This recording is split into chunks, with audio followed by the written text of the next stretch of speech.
Michael Jordan, James Worthy, and Sam Perkins all played for North Carolina's 1982 NCAA championship team. But what about the other two starters on that team? Point guard Jimmy Black and forward Matt Doherty. As a starter in the 1982 national championship team with Michael Jordan at UNC, he began his leadership journey under the legendary Dean Smith. North Carolina at the forward, number 44, a 6'8", 210-pound sophomore from Eastern New York, Matt Doherty. I never lose, I either win or I learn. Well, unfortunately, I did a lot of learning as a coach because I failed a lot. And so that's why I went on that leadership journey. I was blessed because your life's impacted by three things, in my opinion. The people you meet, the books you read, and the trauma in your life. I'm always curious to hear from, top players in terms of how you led on the court and off the court. Welcome to the Grit.org podcast. In these episodes, they speak to top achievers in athletics and business to understand the habits and mindset they apply in order to build more grit.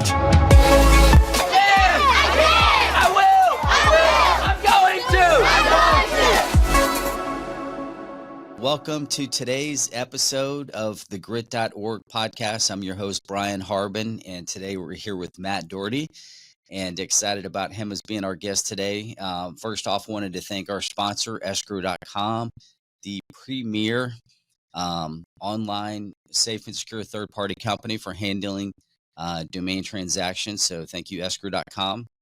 But Matt Doherty is a nationally recognized motivational speaker, best-selling author, media personality, and executive coach. His season with New to the Street on Bloomberg TV aired in 2023, 2024. He appears weekly on the First TV and WBT Charlotte. In addition to his keynotes and trainings, he guides corporations, C-suite managers, sales executives, and sports coaches to develop their leadership skills, culture, and team dynamics. As a starter in the 1982 national championship team with Michael Jordan at UNC, he began his leadership journey under the legendary Dean Smith. He went on to be the head coach at Notre Dame in North Carolina, and in 2001 led the team to the ACC regular season championship and was named the AP National Coach of the Year. Coach Doherty was the head coach at FAU and SMU, in addition to working with ESPN, the Indiana Pacers, and the Atlantic 10 Conference. Coach Doherty's mission is to learn and grow every day. Love that. His leadership journey took him to the UVA Darden School of Business and the Wharton School, and he's committed to sharing universal teachings and lessons from the basketball court to the boardroom, all actionable ideas that will work for you. He provides the game plan. The rest is up to you. So welcome, Coach Doherty. Thank you so much, Brian. I'm sorry for the lengthy bio. I need to pare that down. It's funny, when I do get introduced at events or in podcasts and people hear this path, played, coached, national coach of the year at North Carolina. And then you say he was also the head coach at FAU, SMU, scouted for the Pacers. And if anybody's really listening, they should be scratching their head saying, whoa, what happened? Like, wait, you're national coach of the year at North Carolina, and then all of a sudden you're the head coach at FAU and SMU, and then you're not coaching. And so the piece in there that I really like to talk about, and I think is apropos for, your show, Grit, your organization, grit.org, is I failed. I failed miserably. And that is why I went on the leadership journey, because, as I read about your mission, one of my favorite quotes is from Nelson Mandela. I never lose, I either win or I learn. Well, unfortunately, I did a lot of learning as a coach because I failed a lot. And so that's why I went on that leadership journey. And I think one thing about coaches is that we have a mindset of rebounding, and that's why I wrote the book. Okay, we lost the game, watch the film, what did we learn from the film? So I lost my career as the coach of North Carolina So what do? You have a couple of choices. You could sit in a corner and put your thumb in your mouth, or you can embrace it. And I chose to embrace it and go on a leadership journey and took classes, just week-long executive courses at UVA, Darden School, and at Wharton, and worked with executive coaches and really did some self-reflection. And I think that the number one thing we all need to do is have self-awareness.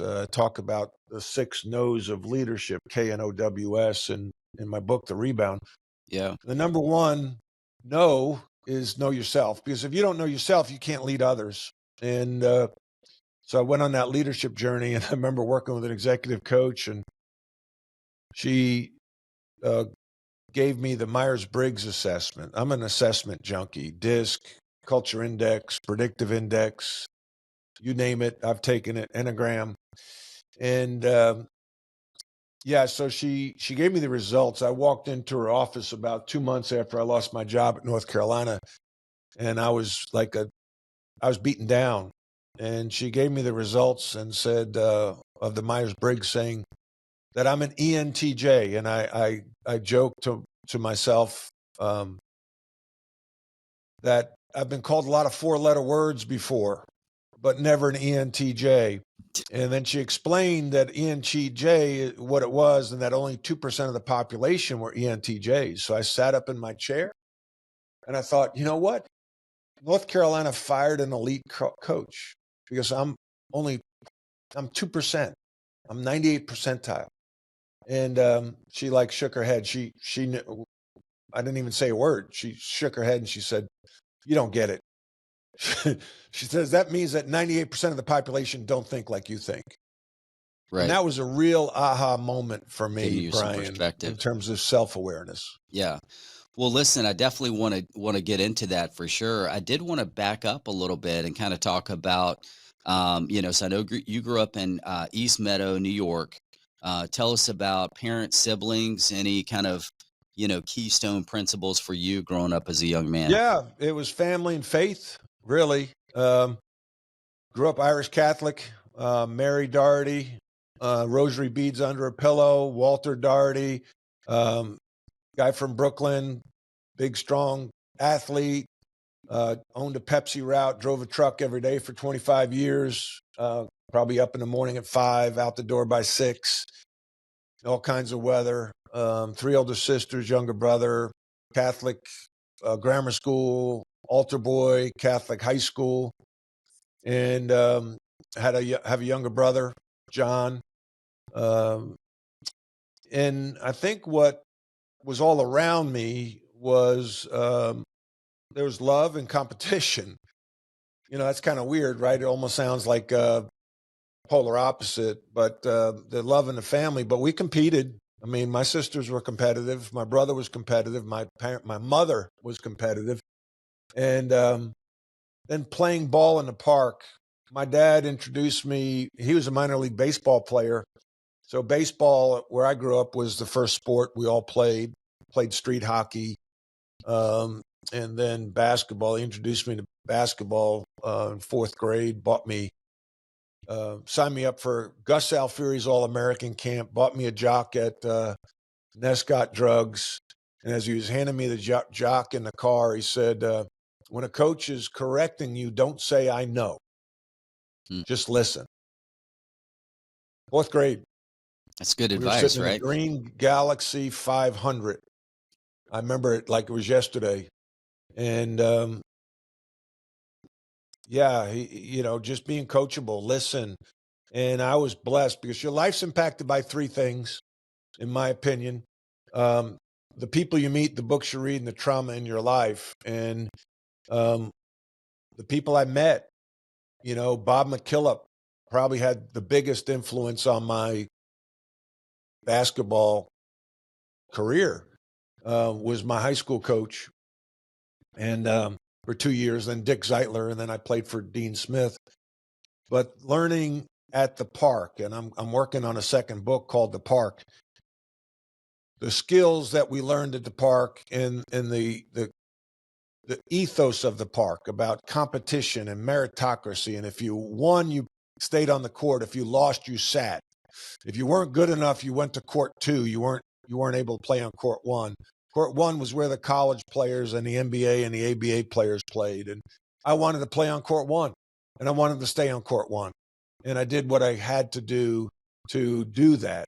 And so the park was a huge part of my life. I hated, and there's a picture over my left shoulder of the gates to the park. And I call it the gates to heaven. I hated going on family vacations because that meant I was away from the park for a week or 2. So that was my life right there. Yeah, no, I love that. And I've got 3 boys, and we run a summer sports camp called Grit Camp. And I'm just a big believer. I've coached almost 50 seasons now of youth ball between basketball, flag football, and different sports. And I'm just going a to big interrupt believer. you, Brian. I know it's your show. 50 seasons. That's you don't right. look like you're 35. How old are you?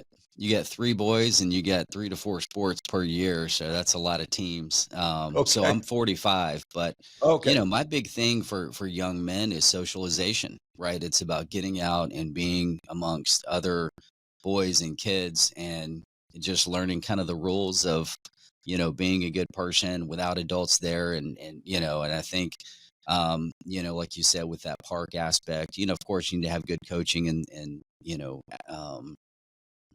involved in different, things. But I think socialization is a big part of that. And like you said, the park was absolutely that avenue for you. Well, you and I are aligned because the reason I'm writing this book is, what are the skills that I learned at the park? You talked about socialization skills. You walk into the park and you have to observe who's there, how good are they, where do I stack up? And then you have to, it's peer advisory, it's peer leadership. I'm an executive coach and we do peer advisory. Well, who's the leader on the team? Who's the leader on the court? Who's going to say, okay, let's choose sides? Now, nowadays, everything is organized by adults. So there is no peer leadership. There's no someone saying, I'm stepping up. All right, Brian, you and I choose sides. There's 12 guys who want to play on a Saturday morning. All right, so that means we choose. So we're already in negotiations, odds, evens. We choose, you get first pick. Now you've got to choose a peer, and your best friend could be there, but he's not very good. Well, you want to win because if you lose, you sit. So you pick the best player. Then I pick the next best player, and it goes down the line. Yeah. And then there's 2 guys who are sitting on the bench, and they have a choice to make. They can go home and cry about it, or they can say, just accept it, or they can say, I want to get better because I want to be the first player picked. Exactly. And so that leads to, you can't complain. Because what is mom or dad going to do? Go up to the park and call you and I out, say, how come you didn't pick Johnny? No, Johnny's really not very good, Mom. I'm sorry. Yeah, exactly. You have no one to complain to. Yeah. And you need to get picked last so that way you have the feeling of not wanting to be in that situation again. And look, if your buddy is available in the 4th or 5th round, you'll take him because you need a team guy, right? But yeah, you ain't be my first pick. Well, let me ask you this. What can you do to help your team win? Yeah. So let me ask you this. So you mentioned having an influential coach for a high school basketball team. Tell me a little bit more about playing high school basketball, when you kind of knew you'd have that opportunity to play, Division I basketball. Yeah. Tell us a little bit about that pathway. Well, I was blessed. Again, my dad signed me up for basketball camp in 4th grade, and even Little League baseball. We were so blessed to have, we were first generation Long Islanders. All the dads and moms were from Brooklyn and Queens and the Bronx.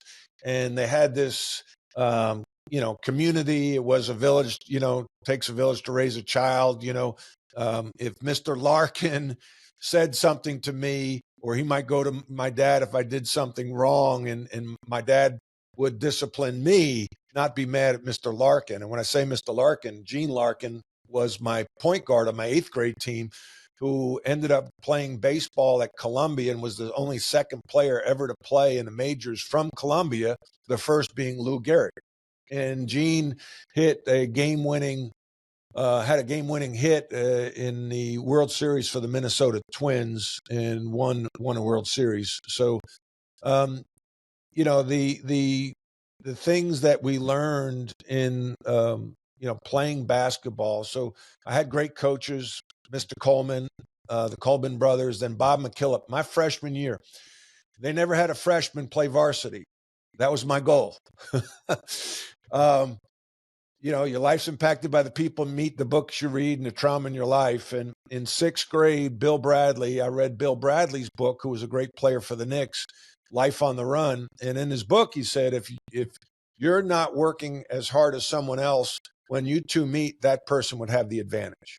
And I quit baseball like that week. And my dad's a minor league baseball player, but he didn't mind. I quit baseball because I wanted to put all my efforts into basketball. So when I met that player, I had the edge. I'm a big believer in control what you can control. You can control your attitude. You can control your conditioning. You can control your equipment.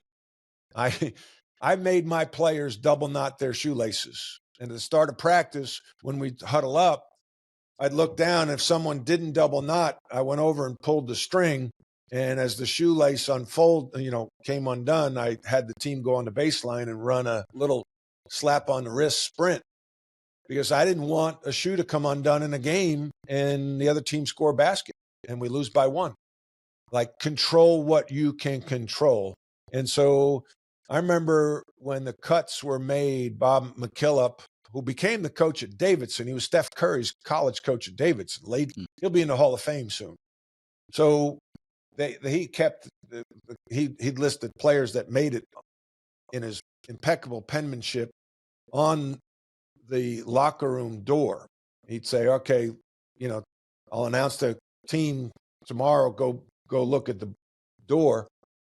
And I remember I was by myself and I saw my name on it. And that was pretty special to play for Bob McKillop and be the first freshman to play on varsity at my high school. Wow. And so, you end up going on to play at UNC Chapel Hill. Tell us about that process, about getting recruited and making that decision to play there. Yeah, I was blessed to play for Bob on great teams and have great teammates that were being recruited. So my first letter I got from a college was from the University of Tennessee when I was a freshman. And so I was blessed to be highly recruited from an early stage. And I wanted to play on a winning team, and I wanted to play in a league. The Big East had not been formed at that point. And then in my senior year of high school, they just started. They just came together as the Big East.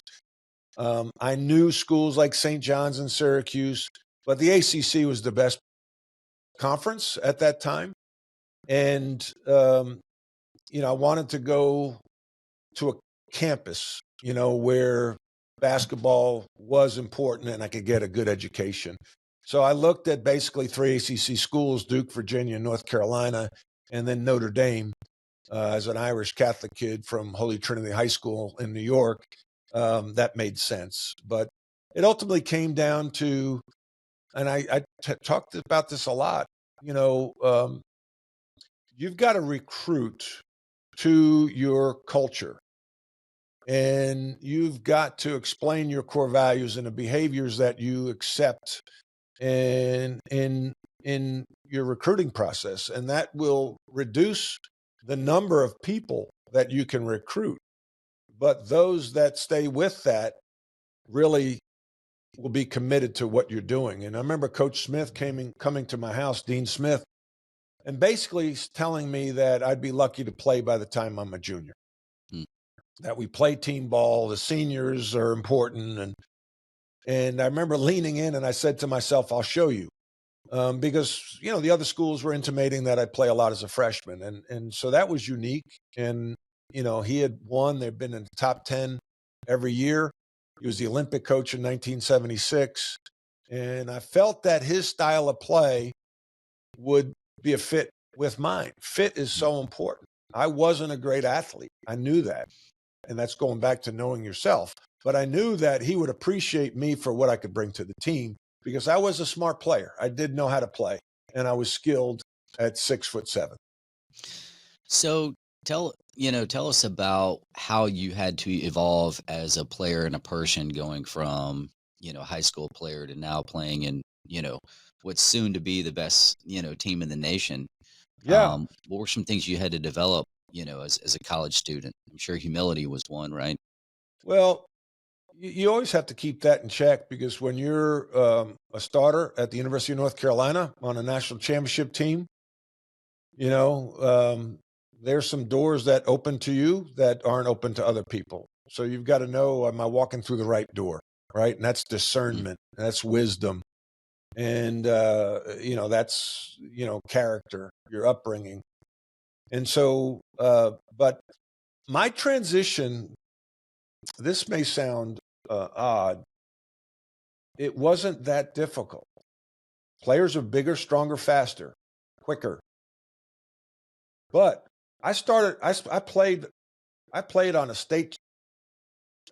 championship teams as a freshman in high school against bigger, stronger guys. And I was always a team player. Like I probably enjoyed the pass as much or more than the basket. Coach Smith appreciated that. I was a six man as a freshman, probably on the verge of starting, and I broke my thumb.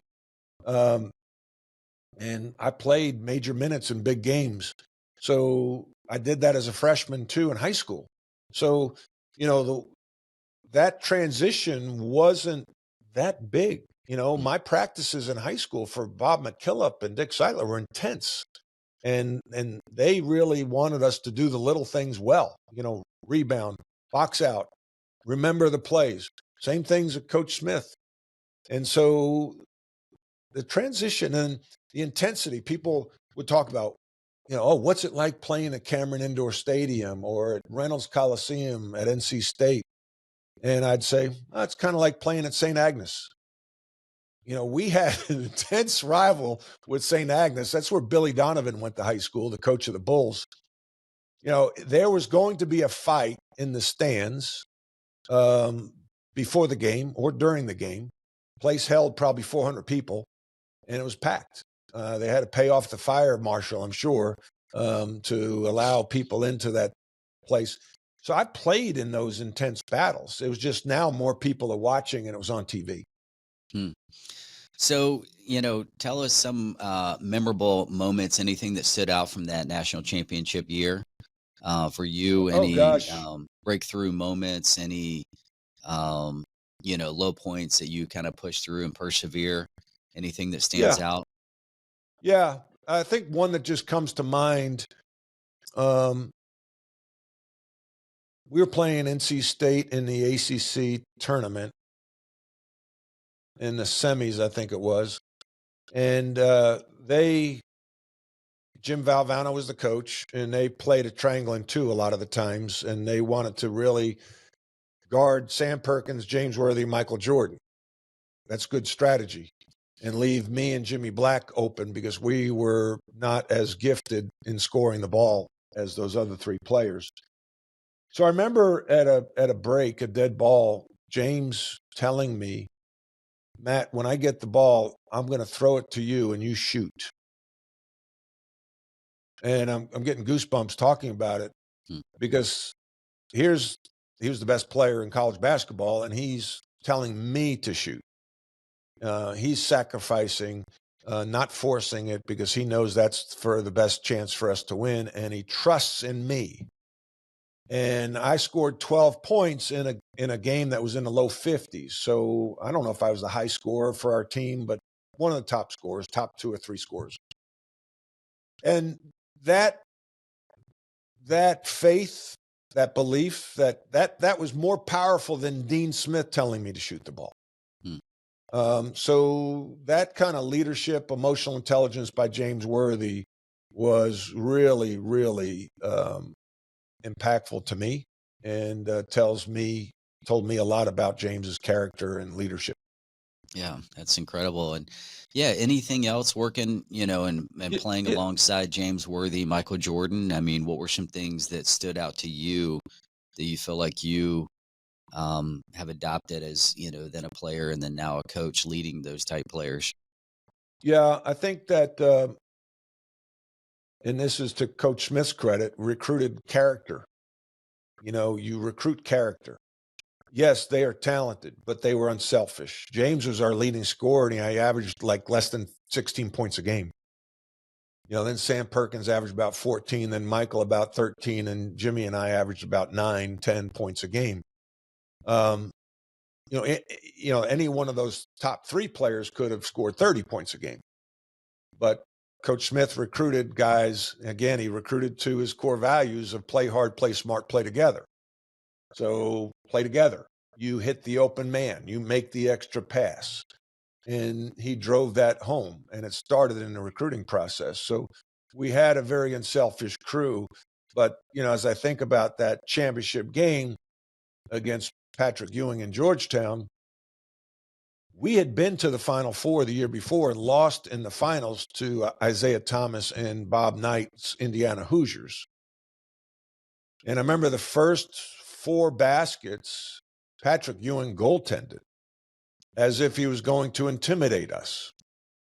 And I remember bringing the team together in a huddle saying, listen, man, just keep throwing it back inside to James and Sam. Let them shoot. If he wants to goaltend them, let him goaltend them. Like, we're not going to be intimidated by Patrick Ewing. We played against Ralph Sampson, 7'4" center. We're not afraid of Patrick Ewing, who's a 7-foot freshman. And so then the game got settled in, and James took over.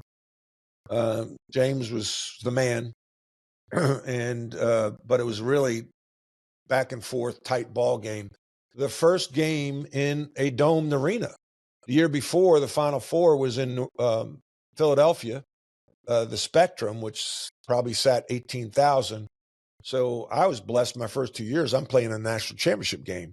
The second year, 63,000 in the Superdome in New Orleans. A little different because, you didn't feel the crowd as much. And it felt like it took you an hour to run to the court from the locker room versus the Spectrum, where the locker rooms were like, 20 yards away. And, you talked about, playing for Dean Smith and how he recruited to his core values. Anything else that you learned from him that you feel like you've kind of adapted to your, not just coaching mindset, but, as a basketball, but also now in your leadership coaching mindset? I quote Dean Smith more now than I did when I was a head basketball coach. He was truly a great leader. He was truly a brilliant man. He could lead. I remember there being an article back in the 80s about him being able to lead a large corporation. If he wasn't a basketball coach, he could be the CEO of IBM or a large corporation, because he knew 3 things were important. And I talk about this all the time. I call it the organizational triangle. At the top, you have talent. At the bottom, you have systems and culture. And the better systems and culture you have, the better talent you can attract, train, retain, and they'll perform. And if you don't have good systems and good culture to support that, then the base gets near and the triangle kind of all of a sudden becomes a pole and it falls over. He was elite in systems and culture. He knew how to play. He had a system, how we practiced, how we played, how we watched film, how we had off-season conditioning. Everything was a system. And then he also had an elite culture. And as I said, that started in the home visit with the core values of play hard, play smart, play together. And then the behaviors that sprouted from those core values. Okay, so how do you activate values? A lot of companies, I speak and I'll say, okay, who here has core values? And I'll see hands go up. And they'll I'll say, okay, what are yours? And the person won't know them off the top of their head. And then they may have them, but I call it wall art. It's on the wall. It looks good. It's on your website, but are you activating them? How do you activate play hard, play smart, play together? And so at the start of every practice, we have an agenda, practice plan, and he would have an offensive emphasis and a defensive emphasis. And the offensive emphasis might have been hit the first open man you see. The defensive emphasis might be sprint the floor and get the signal. So he just play hard, play smart, play together, play together. He's defining it now. It's measurable. Hit the first open man you see. Play hard. He's defining it, measuring it, sprint back on defense. So now those are the easy things. Core values, behaviors. The third is the hard thing, holding people accountable.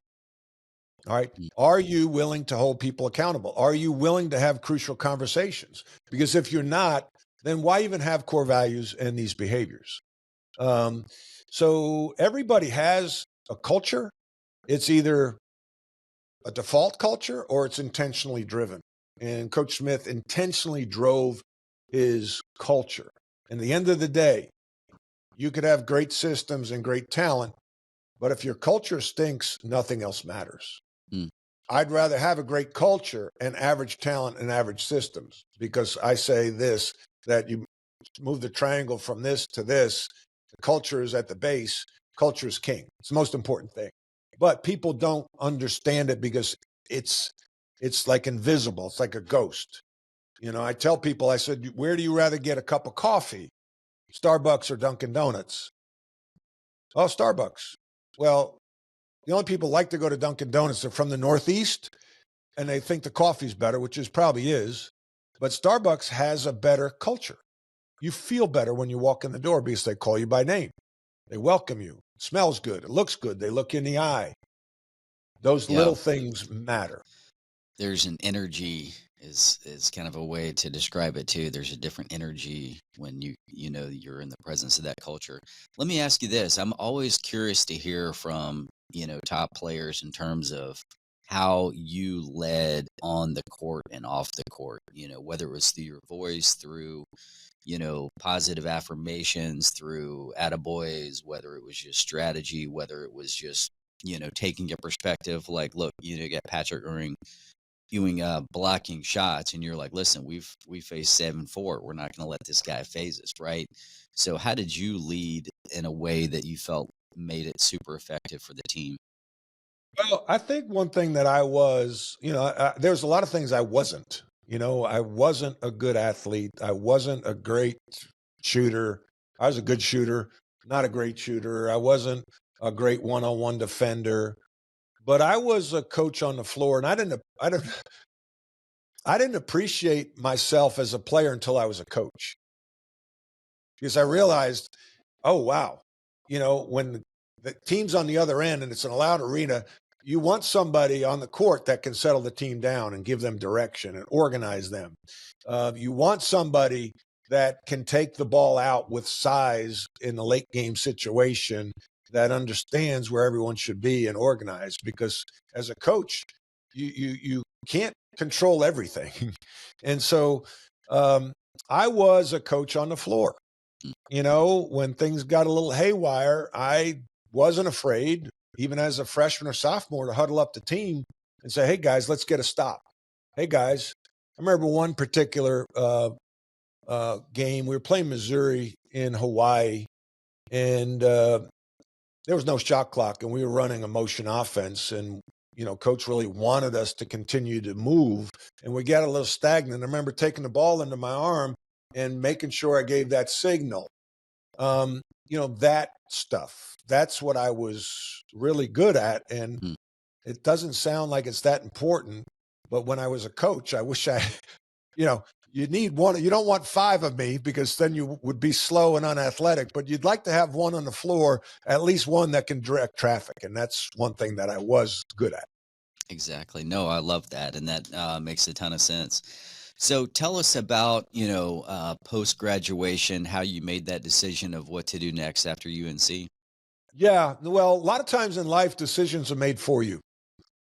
So it was June 19th, 1984, I believe was the date. It was the NBA draft, and I was giving a talk at Campbell College, now Campbell University in Bowie's Creek, North Carolina. It was the largest basketball camp in the country at the time. 700 campers, I think. And only the top players get invited. And the draft was during the day. All right. And I remember getting ready to give my talk, and I'd call the basketball office, literally putting quarters in a payphone. I just probably lost half your audience. They're like, what? Payphone? And calling Linda Woods, Dean Smith's secretary, hey, any news on the draft? No news. I called again, no news. And I think I called the third time, no news. Now, back then they had like 9 rounds. So I going out onto the court to talk to these campers. And in the back of my head, I'm thinking, what's going on? I'm free falling in the draft. I thought I'd be drafted by the end of the third round. That's the impression I was told. That's what Coach Smith thought. And now I'm going in front of these 700 campers thinking my career's in shambles. So I've got to put on a good mask, a good face. And I go out in the court, and I'm finally getting in the groove and losing myself in the talk with these campers. And there's a tap on my shoulder. And I lean over. The camp director gets on his tiptoes into my ear and whispers, Cleveland, 6th round. Cleveland, 6th round? Like, they were nicknamed the Cleveland Cadavers. They were so bad back then. 6th round? Nobody makes the NBA in the 6th round. I fought back tears in front of 700 campers. I was numb. I don't remember the rest of the talk.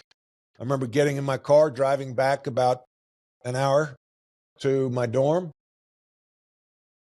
And the next morning, waking up, we had radio clocks back then, and the local news.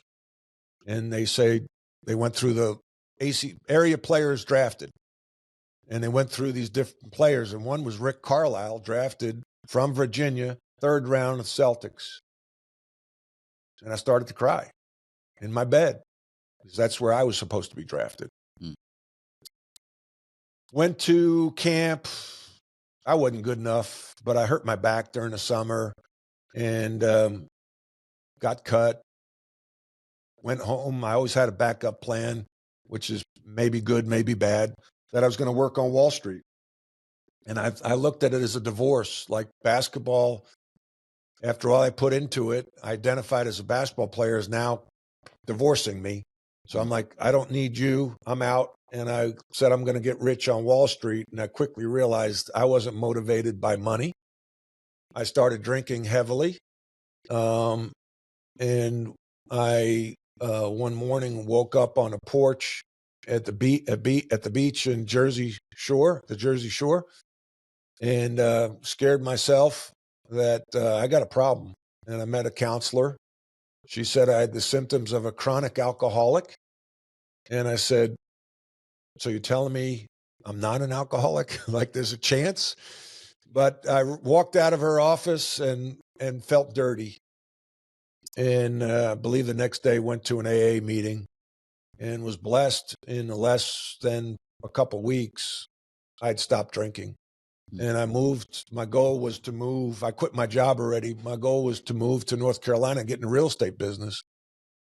And I moved to North Carolina, and basketball found me again, and I found basketball and started coaching an AAU team. Fell in love with it. And I was doing the radio at Davidson College. They had fired their coach and hired Bob McKillop, my high school coach. And he hired me, and the rest is history. Wow. That's an incredible story of kind of finding your path, or basketball finding you, or you finding basketball, combination of both, right? Yeah. So coming, back to basketball really in this fresh perspective now from a coach's standpoint, what were, where did you get started? I mean, did you kind of figure out your core values? I mean, obviously you're coaching youth, I guess, if it's AAU at this point, right? Yeah, I think when I moved to Charlotte and I was working part-time with a guy named Ed Sockwell, and Ed was a headhunter in executive search, and he let me work for him, and he had an AAU team.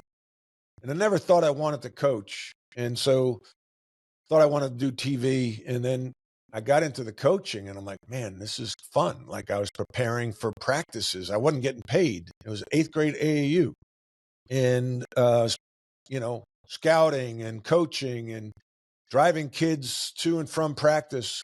And so I really loved it. And then when I got hired by Bob, I remember, I got paid half as what I was getting paid on Wall Street.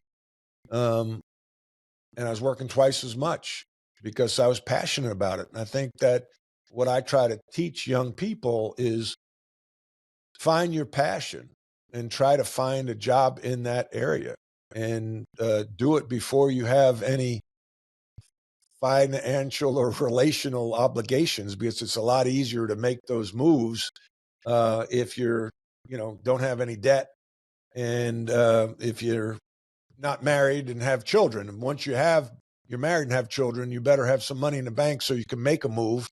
But having the freedom to make a decision and pivot.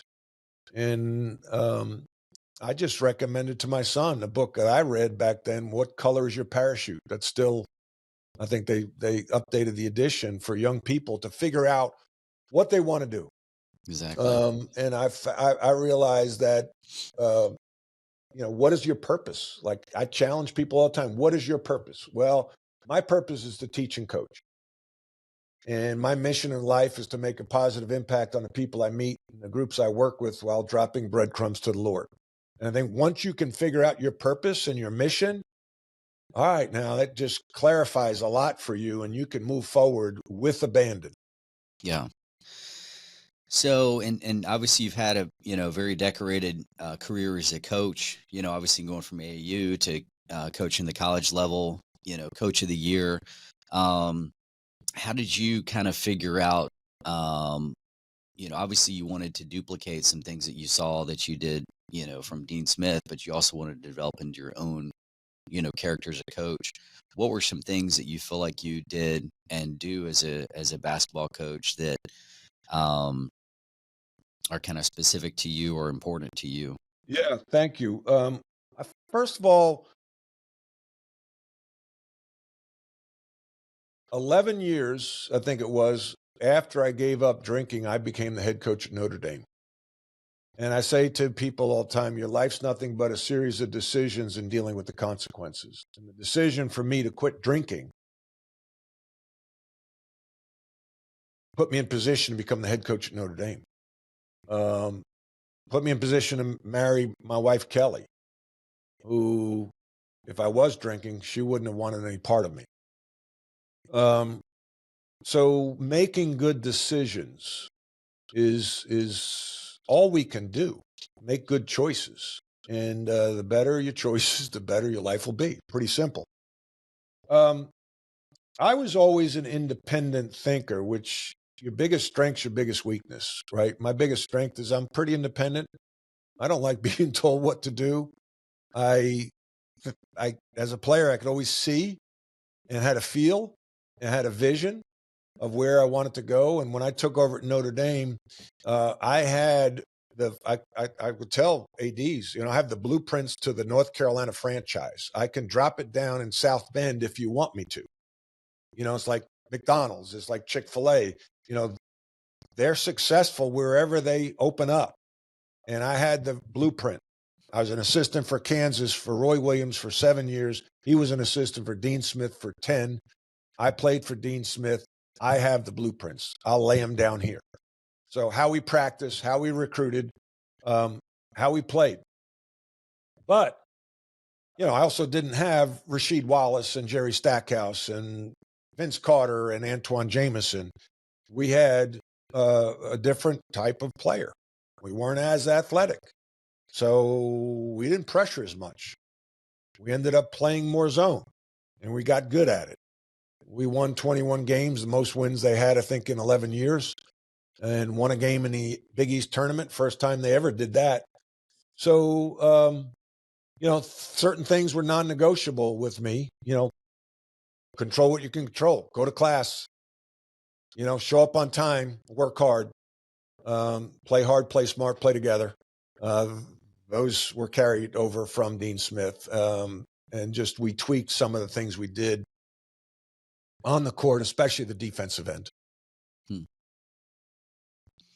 And then so you don't do it, and then tell us about the decision to kind of wrap up coaching and then get into what you're doing now, which is executive coaching. Yeah, well, I made a big decision, when we had a good year at Notre Dame. I thought I'd be there forever. And then Bill Guthridge retired at North Carolina at an odd time in June of 2000. And everyone thought Roy Williams would take over, and he turned it down. And then Dean Smith and Michael Jordan recruited me to take the job. So I took the job. Looking back, I probably should have stayed at Notre Dame. But, we make plans and God laughs. And so, I took the job, and first year we had a great year, National Coach of the Year. Second year we were bad. Third year we were rebuilding and had some injuries, didn't make the NCAA tournament. There was some political unrest, and I was asked to leave. And that's when I went on a leadership journey.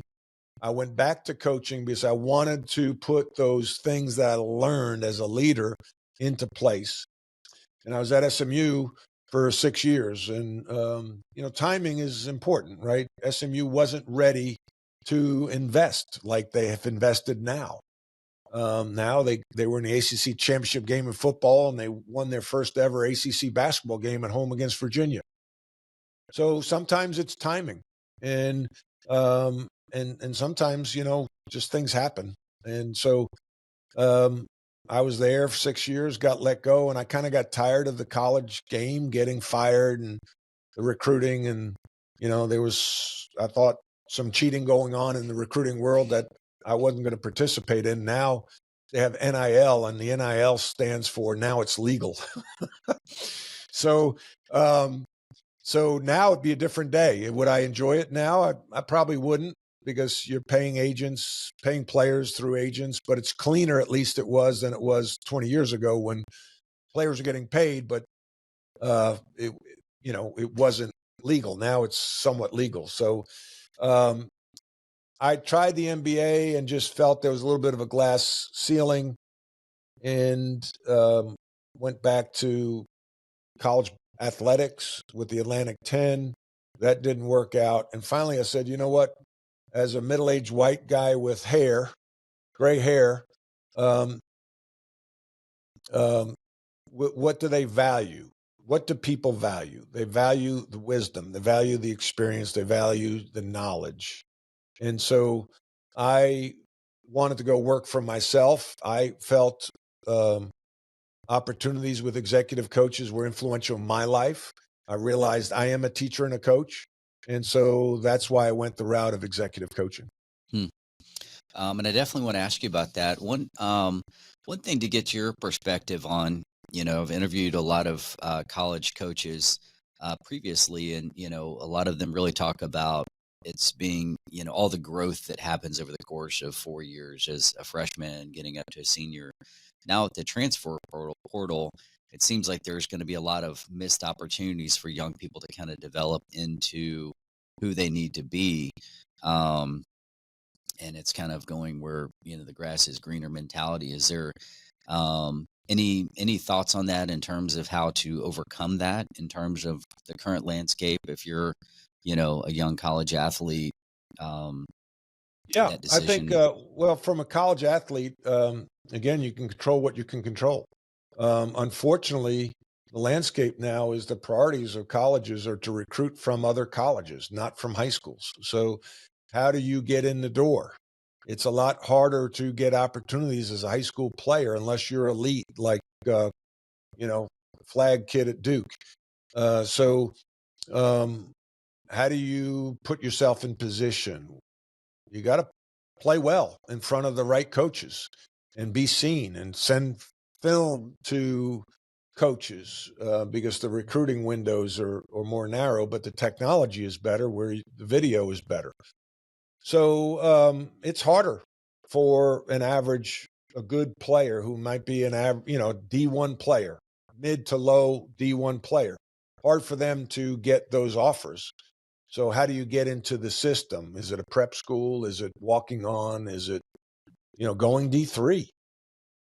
Derek White, who plays for the Celtics, was a D3 player and then went to Colorado and then got drafted by the Spurs and, is probably making $20 million a year.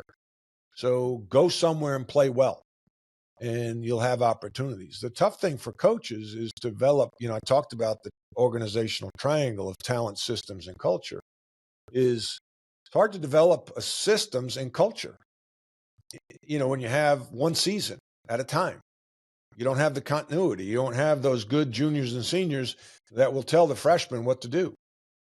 So as a coach, you got to speed up the onboarding process. You got to speed it up. Now you have more access to players than ever before because you can work with them in the summers. So, you can accelerate that, but really it's 1 year teams. Your program is 1 year. Yeah. And then you got to recycle, and that could be tiring on a coach. And I think that's one of the reasons guys like Jay Wright, Bennett, Tony Bennett, Roy Williams, Mike Krzyzewski, probably Jim Boeheim, maybe one of the reasons they left. Bennett and Jay Wright was still in their prime. The other coaches were, in their 70s. It just gets tiring as a coach, when you believe in culture and your systems, and that's part of your winning formula. It's hard. And that's why I think they left. Yeah, it kind of starts to sound like youth coaching, right? Where each year you're kind of starting over again. It's like I always feel like in coaching, it's kind of like, figuring out chess, right? Like in terms of what am I working with? Who can be a queen, who can be a bishop, who's a pawn, and you're trying to figure out what you got. And then you're like, all right, let's try and figure out a plan that I can maximize with what I've got here. But so I wanted to ask you about kind of what you're doing now in the executive coaching. I know you wrote a book talking about going from pain to passion. I think probably touching on some of the stories that we talked a little bit about here. Anything on your book and or an executive coaching that you wanted to talk about, or anything that's important to you with that? Well, thank you. My book is up over my left shoulder, Rebound from Pain to Passion. And I wrote that about 4 years ago because I wanted to help people avoid the landmines that I stepped on. And also the byproduct of it was very therapeutic to get it out and write about it. And so, when somebody reads it and sends me a note that, hey, thank you, I could relate, I went through a tough time, that makes it all worthwhile. And then, I'm an executive coach and I do keynote talks. So again, I go back to I'm a teacher and a coach. And that's what I do now. I just do it in a different arena. I'm doing it in the boardroom. I'm doing it in a conference room. I'm doing it in a convention center in front of, I've talked in front of a couple thousand people before and enjoy that. Yes, I am on stage. I have to perform. I enjoyed that as a basketball player, but now I just got to deliver a good message and hopefully an impactful message, because I go back to my mission statement to make a positive impact on the people I meet and the groups I work with while dropping breadcrumbs to the Lord. So, I get to do that, and that energizes me, and I'm blessed. And I'm making a good living, and I work with executives as a Vistage coach, a peer advisory. So we bring in Charlotte, I bring business leaders, owners, CEOs together in groups of 15 to 18, 20. And we meet once a month, bring in a speaker, process issues, and create a safe environment where they can be vulnerable, because it's lonely at the top, and they need other people that they can share their vulnerabilities with in a safe place. And what they realize is that they're not the only one. And then I meet with them one-to-one to hold them accountable to the things they may have promised the group that they would do, or stated that they would do the month before. And that's how you gain traction, how to make progress, right? We all need accountability. Very few of us don't need accountability partners. There's very few people. Michael Jordan even needed an accountability partner. He lifted weights in the morning. He had Tim Grove, who was his strength coach. He had Scottie Pippen and Ron Harper meet in the morning. They called it Breakfast of Champions. Most people need accountability partners, and that's a big part of what I do as an executive coach. I've also coached clients outside of the Charlotte area that I work with remotely. So if somebody wanted to hire me as a keynote speaker and executive coach, they can reach out to me at matt@dohertycoaching.com. That's DOHERTY coaching.com. And as part of the process that you're doing in terms of assimilating, what you've learned from basketball to business, is helping them kind of come up with their own version of the triangle, or kind of developing, those pieces of the puzzle. Yeah. When I first became an executive coach, I had some people question, well, tell me, what do you know about business, as a basketball coach? And I said, well, let me tell you, what does this sound like? I have a board of directors. I have to raise money. I have to recruit people. I have to train people. I have to discipline people. I have a large budget. I have basically a weekly P&L, which is my won and loss record. And as I'm explaining these things, and I said, I have to deal with the media. I have basically 5 direct reports with my assistants, another 15 with my players. And then, I have an organization with academics, scheduling, boom, boom, boom. And they're like, okay, I get it. I can relate. And some of the best leadership books incorporate athletics. When you hear a business talk about, well, we gotta get the ball across the goal line. We gotta win, cut down the nets. We've got to huddle up. We've got to cast our vision. We got to drive our culture. There's so many parallels between sports and business. I say that business is a contact sport. And so there's a lot to learn from athletics. And I love teaching and coaching. And the carryover from my time as a player and a coach translates to business and formulating a strong organizational triangle with good talent, good systems, and good culture. Absolutely. And no, I love that. And that's very similar to kind of our philosophy of running a summer sports camp, of helping these kids learn about, hey, what you're learning in sports, you're learning, principles. And as they get older, it feeds into entrepreneurship, and just, all the same principles apply.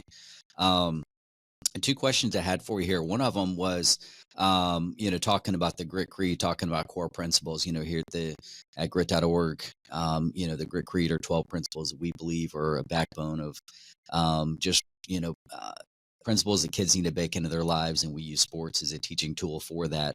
Was there any particular part of the Grit Creed that resonated most with you, and why? Well, one of the first things that jumped out is, basically don't spot negativity, failure. Don't point out the mistakes. It's like, and Michael Jordan, we had an event at Michael Jordan's race shop here in Huntersville, North Carolina, my year-end Vistage celebration. And we had the president, Steve Lilletta, and the head of competition, Dave Rogers, talk about, the impact of Michael Jordan on their organization. And, Michael went in and talked to the team before a race, and he talked about being a good teammate and encouraging people when they make a mistake. Don't point the finger, we're in it together. And so trusting a teammate, passing the ball to the open man, letting them make a shot. And if they screw up, basically put your arm around them, say, hey, we'll get this. And so I think that it's easy for people to point fingers, Roy Williams would always say, if you're pointing a finger, there are three pointing back at you. So if you are truly a team, we win as a team, we lose as a team. And I've made game-winning shots. I've missed game-winning shots. I've made game-winning foul shots. I've missed game-winning foul shots. And that stinks. But when a player, a teammate puts their arm around you and says, hey, man, we'll get it next time. We wouldn't have been in position to win the game without you. That means the world to me as a player. Yeah. Yeah, no, that's a good one. Don't be I'm a problem solver, not a problem spotter.